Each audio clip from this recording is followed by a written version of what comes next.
আসসালামু আলাইকুম। পাশে যে পোস্টারটি দেখতেছেন, যে পোস্টটি, এটা আবু তোহা মোহাম্মদ আদনানের ভেরিফাইড ফেসবুক থেকে পোস্ট দেয়া। আর যে পোস্টারটি দেখতেছেন এটা হচ্ছে কোম্পানিগঞ্জ সালেমা খাতুন জামে মসজিদের পোস্টার, যেটা নিয়ে আমি কয়দিন আগে কথা বলছিলাম। এখন একটা ফেসবাজি জানে ফেসবাজি যে আমি এখানে শুধুমাত্র আলেমের সম্মান, আবু তোহা আদনান সাহেবের আমি রেসপেক্ট দিই, সম্মান দিই, বলছি যে উনি ওনার জায়গায়। কিন্তু যখন একজন কামিল মাদ্রাসার প্রিন্সিপাল, বড় বড় আলেম, তাদের নাম একদম ছোটো করি, তার নামের সাথে দেয়া, তারপরে ওনার নামটা বড় করে দেয়া, হাফিজাউল্লাহ শব্দের অর্থ হলো আল্লাহ আপনাকে হেফাজত করুক। আমি আমার ওই পোস্টের কমেন্টে লিখে দিয়েছি।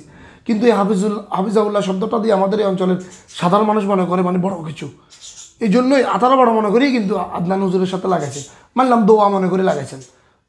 বড্ডা বড্ডা আল্লাহর ওলি যাদেরকে দাওয়াত দিয়েছেন তাদের সাথে কেন লাগানো? তো এই বিষয়টা আমি কথা কইছি, একটা বিভ্রান্তি তৈরি হয়েছে। কথা বলার পর আমার এই আদনান সাহেবের পিএস বা ভাই, আমার কাছে স্ক্রিনশট আছে, ফোন দিল, বলল যে ভাইয়া এই ওস্তাদ, মানে আদনান সাহেবের কথা বললো, ওস্তাদ এই দাবারটা লয় না, এটা তারা ভুয়াভাবে পোস্টদের। তো আমি বললাম যে ভাই এটা তা আমি কেমনি বুঝলাম? আমার উদ্দেশ্য ওটা নয়। আমার আলোচনার বিষয় হইল যে আলেমের সম্মান, মানে একজন কামিল মাদ্রাসার প্রিন্সিপাল, হাজার হাজার আলেমের ওস্তাদ, 30-35 বছরের মুহাদ্দিস, ওরকম একজন আলেম সাইফুল্লাহ মুনীর সাহেবের বিষয়ে কথা বলছিলাম।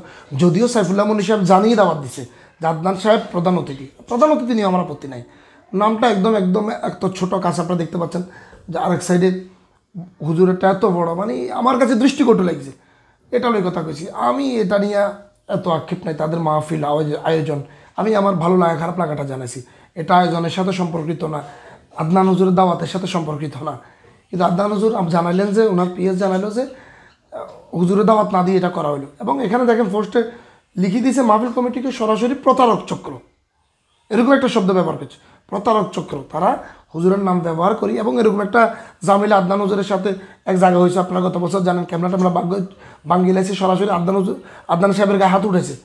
এরকম বিভ্রান্তিমূলক জায়গা তৈরি হয়, এবং পরে বদনাম হয় যে হুজুর আইয়ে নাও। এখন তারা বলতেছে যে এই আদনান হুজুরের পক্ষ থেকে বলা হয়েছে যে তারা দাওয়াত দেন, ভেরিফাইড ফেসবুকে প্রতারক বলা হয়েছে।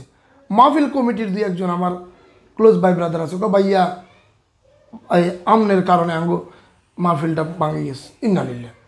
আমার কারণে ভাঙে গেল কি? আদনান হুজুর দাবি করে যে আপনারা দাওয়াতই দেন নাই, আপনাদেরকে প্রতারক বলেন, হুজুর বলেন আপনাদেরকে প্রতারক। তো মাহফিল আমি কেমনে পাইলাম? হুজুর দাওয়াত ন দিয়ে আমরা হুজুর পোস্টার করেন, মাহফিল তো আগের তুলে ভাঙ্গা, যেটা অয়েন এটার ভাঙ্গা গিয়া, হুজুর তো দাওয়াত ন দিলে তো মাহফিল অরে না। এখন না, যদি এখানে ভিতরে কিছু থাকে, আমি জানি না, এখানে অনেক সময় ভিতরে কিছু থাকে যে হুজুরে দাওয়াত দিছি, হুজুরে এখন কোনো কারণে কজে দাওয়াত দেন, তাহলে আপনারা ওটার লিগেল প্রমাণ নিয়ে আসেন। আমি স্কোপ, তারা মানে ইশারা আসারা এটা বুঝাইতো স্যার। আমার কথা হলো, হুজুরে যদি দাওয়াত পাইও কোনো কারণে, এখন নাই, আপনাদেরকে সে সরাসরি ভেরিফাইড ফেসবুকে প্রতারক কই ফোর্স দিয়ে দিব। যদি তার ভুল থাকে, আপনারা দাওয়াত দিয়েছেন, সৎ সাহস থাকে, সেটা প্রচার করেন। সে আপনাদেরকে প্রতারক বলে দিল।